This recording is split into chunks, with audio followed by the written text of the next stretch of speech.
My name is Benjamin, and I'm a carpenter by profession.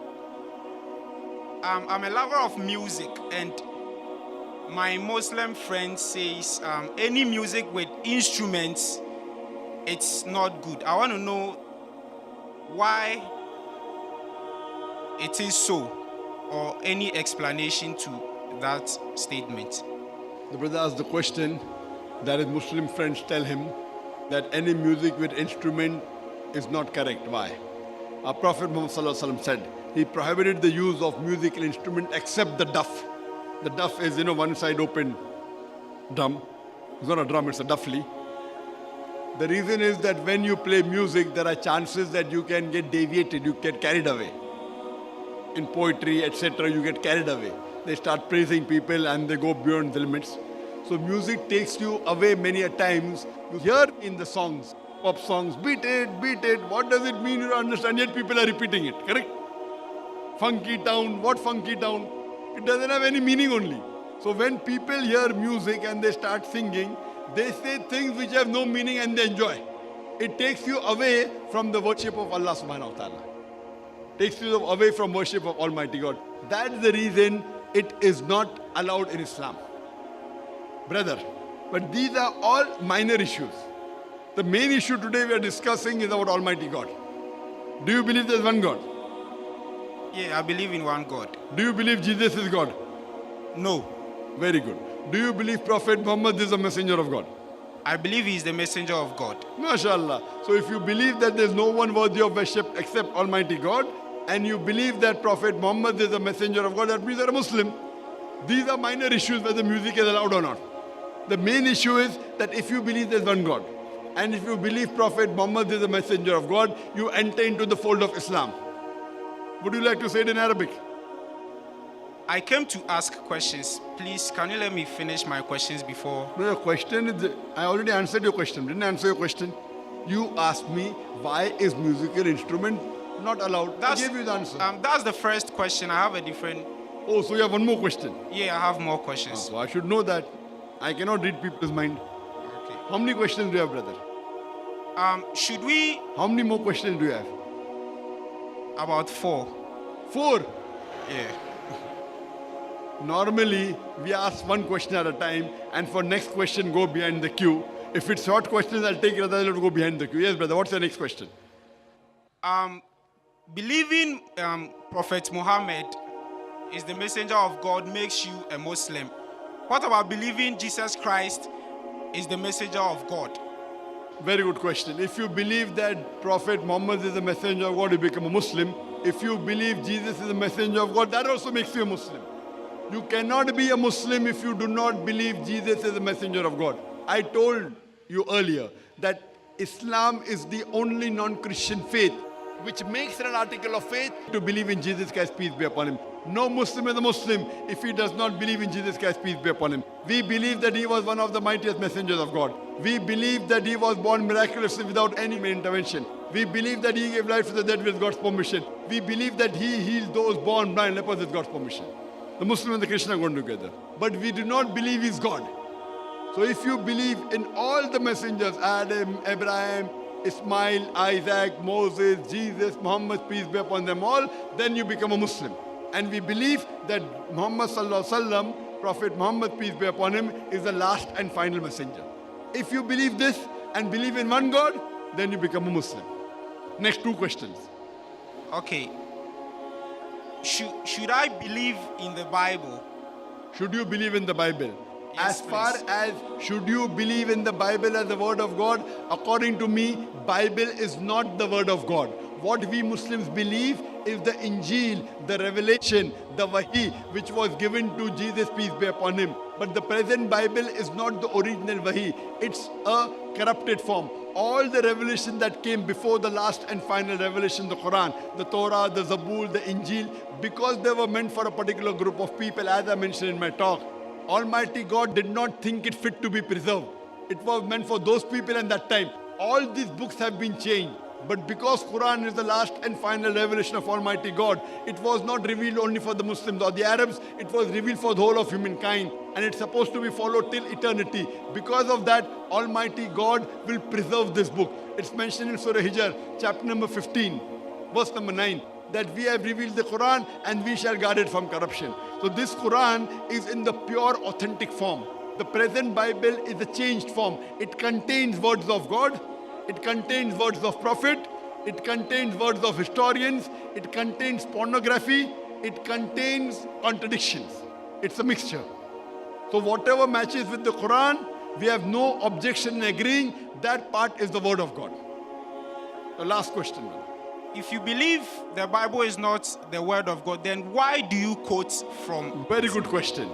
If I do not believe the Bible to be the word of God, why do I quote? I quote it because the Christians believe it to be the word of God. For example, the non-Muslim doesn't believe the Quran is the word of God. But because I believe Quran is the word of God, he will point out anything from the Quran I will follow. I will not tell him, why don't you believe Quran is the word of God? Because I believe Quran is the word of God, I have to follow every word, every letter of the Quran. Similarly, I do not believe everything of the Bible to be the word of God, but the Christian believe. Now, because the Christian believe Bible is the word of God, he has to follow every word, every letter of the Bible. As I told you, some portion of the Bible are correct. So I am trying to bring the commonalities between Quran and the Bible. And one commonality is the mention of Prophet Muhammad, peace be upon him. So from the Bible, which I feel is a mixture of correct and wrong things, but the Christian believes everything is correct. So I am proving from that Bible, quoting Deuteronomy chapter 18, verse number 18, Gospel of John chapter 14, verse 6, all these verses, and proving to the Christians who believe that Bible is the word of God, that if you believe in the Bible, you also have to believe in Prophet Muhammad sallallahu alaihi wasallam. And if you believe in Prophet Muhammad, you also have to believe in the Quran. So I am getting him closer to the truth. I am a student of comparative religion. I even quote the Vedas. The Hindus believe Vedas is the word of God. And from the Vedas, I get them closer to the Quran. So I hope I've answered all your 4 questions. Or do you have one more question? There are many questions, but I'll put it. No, but for now, you said there are 4 questions. When I asked you earlier, you said 4. Yeah, Now you said many. But your basic 4 questions have been answered, correct? Yeah. And I asked you a question earlier, 2 questions. Do you believe that none worthy of worship except Allah? And you said yes. I said yes. Do you believe Prophet Muhammad as the messenger of Allah? I believe he's the messenger of Allah. Masha, that means you're a Muslim. So now, what I told you, if you agree that there is no one worthy of worship except Almighty God, Allah, and you believe Prophet Muhammad is the messenger of Allah, these are the minimum 2 requirements for a person to become a Muslim. The other things are later on. So if you believe in these 2 things, you become a Muslim. Would you like to say it in Arabic? Brother, would you like to say it in Arabic? No, I have to make more research. No, when you agree Prophet Muhammad is the messenger of God, khalas, the research, you can yet do more research, no problem. Even I study more and more about Prophet Muhammad. The more I study, the more I like. I keep on reading his seerah, 1 time, 2 time, 10 time, I love it. I'm not telling you after you become Muslim, you have to stop reading. Yet you have to continue. Even I keep on reading the Quran. The more I read the Quran, the more knowledge I get. Correct? So I'm not telling you to stop reading. But if you agree these are the minimum 2 things required, then if you accept it, the chances of agreeing is more. You say you want to learn English. First you have to take admission into the school. Correct? You can't say I will stay outside and then learn. You have to join. And once you join, you start going regular. If you don't join, then you don't go regular. Then the chances of you learning is less. Correct? Yeah. So would you like to join the religion of Islam? You believe there's one God? You believe Prophet Muhammad is the messenger of God. These are the minimum 2 things. According to me, you're already a Muslim. According to me, you're already a Muslim. So if Muslim means one who submits his will to God.